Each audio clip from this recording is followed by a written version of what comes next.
اس کے بعد وہ سماعت چیک کرتے ہیں، ہیئرنگ، کیا وہ صحیح سن پا رہا ہے، پھر ای سی جی کرتے ہیں، دل کا دیکھتے ہیں دل کا کوئی مسئلہ تو نہیں، پھر بلڈ پریشر چیک کرتے ہیں، اس کے بعد جو ہے وہ نفسیاتی ٹیسٹ ہوتا ہے، سائیکولوجیکل ٹیسٹ، اس کا دیکھتے ہیں کہ اس کو فوج میں جانے کا شوق ہے نہیں ہے۔ یہ سارا مکمل کرنے کے بعد پھر وہ جناب دیکھتے ہیں کہ اس میں سے کون سے ایسے لوگ ہیں ان کو رکھا جائے، پھر جن کا انتخاب انہوں نے کر لیا ہوتا ہے ان کو پھر دیکھتے ہیں کہ فوج کے کس شعبے میں بھیجا جائے۔ جب انتخاب ہو جائے تو وہ جو نوجوان ہوتے ہیں وہ اپنی رائے، اپنی خواہش بتا سکتے ہیں کہ ہم نے انفینٹری میں جانا ہے، ہم نے جو ہے وہ توپ خانے میں جانا ہے، یا ہم نے جو ہے وہ کسی اور شعبے میں جانا ہے۔ لیکن یہ ان کی مرضی ہے کہ کیا وہ ان کو مرضی کا شعبہ دیتے ہیں یا نہیں، یہ دونوں یعنی چیزیں چلتی ہیں۔ اور اس کے بعد جو بالکل فٹ ہوتے ہیں اس کے بعد پھر جو ہے نا ان کو جو ہے وہ بلا لیا جاتا ہے، جس کو لازمی فوجی تربیت یا لمپن کہتے ہیں، اور اس کا جو عرصہ ہے وہ 9 سے 15 مہینے ہوتا ہے، کچھ 9 مہینے میں مکمل ہوتے ہیں، کچھ 15 مہینے میں، لیکن اس دوران ان کو تنخواہ سیلری وغیرہ ملتی ہے۔ ہاں، جو اس دوران پڑھ رہے ہوں، کوئی ایسا کورس کر رہے ہوں تو وہ وقتی طور پہ ان کو ایگزمپٹ کر دیتے ہیں، ریزرو میں رکھ لیتے ہیں۔ تو جو شروع ہوا تھا 2023 میں 1,02,286 جو نوجوان لڑکیاں لڑکے پچھلے سال 18 سال کے ہوئے تھے، ان کو جو خط گھر میں ملے تھے، ان میں سے 36,420 36,000 جو تھے ان کی سلیکشن ہوئی، ان کو یعنی پھر اگلے مرحلے میں لیا، اور اس کے بعد یہ سارا ٹیسٹ وغیرہ ہو کے اس میں سے صرف 6,144 سلیکٹ ہوئے۔ تو اب یہ دیکھیں تقریباً 6% بنتا ہے، تو اس لیے اگر لیٹر آ جائے تو اس میں پریشانی کی کوئی بات نہیں ہے، ہو سکتا ہے وہاں تک کوئی نہ پہنچے، اور اگر وہ پہنچے تو بڑی اچھی بات ہے، ملکی دفاع کے لیے ہمیں حصہ لینا چاہیے، جس ملک میں ہم رہتے ہیں، جس کے ریسورسز ہم استعمال کرتے ہیں، جس کے ہم شہری ہیں، جس کو اب ہم اپنا وطن سمجھتے ہیں، دیار غیر نہیں ہے، ہمارا وطن ثانیہ دوسرا وطن ہے، تو اس کے لیے ظاہر ہمیں کرنا چاہیے یہ سوچ، اور نوجوانوں میں ہے۔ یہاں پہ ٹیسٹ ہوا تھا کہ غیر ملکی لوگوں نے اکثریت میں کہا تھا کہ اگر ضرورت پڑی تو ہم سویڈن کی دفاع کے لیے آئیں گے، تو 1,00,000 میں سے صرف 6,000 سلیکٹ ہوئے، اس میں سے 1,666 اور تھے اضافی جنہوں نے اپنی خواہش کا اظہار کیا کہ ہم جو ہے وہ جانا چاہتے ہیں۔ تو اس صورتحال کے بعد پھر جن کی سلیکشن ہو جاتی ہے ان کو پھر وہ اگلے مرحلے میں لیا جاتا ہے۔ ہاں، کچھ ایسے لوگ ہیں اس میں یہ کہا گیا ہے کہ اگر وہ سیاسی وجوہات کی بنیاد پہ یا اپنی مذہبی تعلیمات کی بنیاد پر ہتھیار نہیں اٹھانا چاہتے، یعنی وہ سمجھتے ہیں کہ نہیں ہمیں ویپن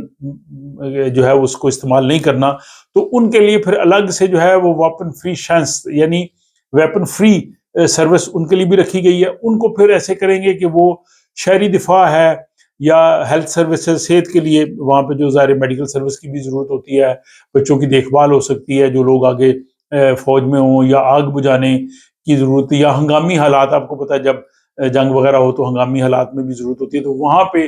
ان کو رکھا جائے گا۔ لیکن ابھی اس وقت اس طرح کا کورس چل نہیں رہا، لیکن گورنمنٹ جو ہے وہ اس کو چلا سکتی ہے۔ اب ایک اور سوال ہوتا ہے کہ جو ہے وہ ڈوئل نیشنل کیا وہ اس میں جا سکتے ہیں؟ تو بالکل ڈوئل نیشنل جا سکتے ہیں، کیونکہ وہ سویڈن کے سٹیزن ہیں۔ اور لڑکیوں کو تو میں نے بتا دیا کہ اب لڑکی اور لڑکوں کی کوئی تخصیص نہیں ہے، جو اس معیار پہ پورا اتریں گے ان کو وہ رکھ لیں گے۔ اور اب بات کرتے ہیں ہم جو برطانیہ کے جو وزیر اعظم ہیں، انہوں نے کہا جی کہ ہم سویڈن کی طرز پہ رکھنا چاہتے ہیں۔ اس میں ساتھ انہوں نے یہ بھی کہا ہے کہ ہر ویکینڈ جو 1 مہینے کا ویکینڈ ہے اس میں 18 سال کے جو نوجوان ہیں وہ کمیونٹی سروس کے لیے، خوراک ادویات کی فراہمی وغیرہ کے لیے کام کریں۔ تو سویڈن میں ایسا نہیں ہے، سویڈن میں جو ٹریننگ کا دورانیہ وہی ہے، اور اس کے بعد اگر ضرورت پڑے تو ان کو بلایا جا سکتا ہے۔ تو اب میرا خیال ہے کہ بہت سے لوگ جو سویڈن کی لازمی فوجی تربیت کے حوالے سے جاننا چاہتے تھے، اس ولاگ کی صورت میں ان کو معلومات مل گئی ہوں گی، اور اگر کسی کو بھی لیٹر گھر میں آتا ہے تو اس کا پلیز جواب ضرور دیجیے، اور جس اسٹیپ تک جا سکتے ہیں جائیے۔ ہاں، اگر اس میں کوئی ایسی مجبوری صحت کی یا دوسری ہو وجوہات تو اس میں آپ کھا جا سکتا ہے۔ اگر کوئی اسپیشل قسم کی ایجوکیشن لے رہے ہیں تو اس میں بھی وقتی طور پہ آپ کو ریزرو میں ڈال دیں گے۔ مجھے امید ہے کہ یہ ولاگ آپ لوگوں کے لیے معلوماتی ہوگا، اور آپ ان لوگوں سے شیئر کر سکتے ہیں جن کے بچے 18 سال کے ہو گئے ہیں یا ہونے والے ہیں، تاکہ ان کو جب لیٹر گھر میں آئے تو ان کو وہ پریشانی نہ ہو۔ اپنا خیال رکھیے گا، اور ولاگ کے بارے میں اپنی رائے سے ضرور آگاہ کیجیے۔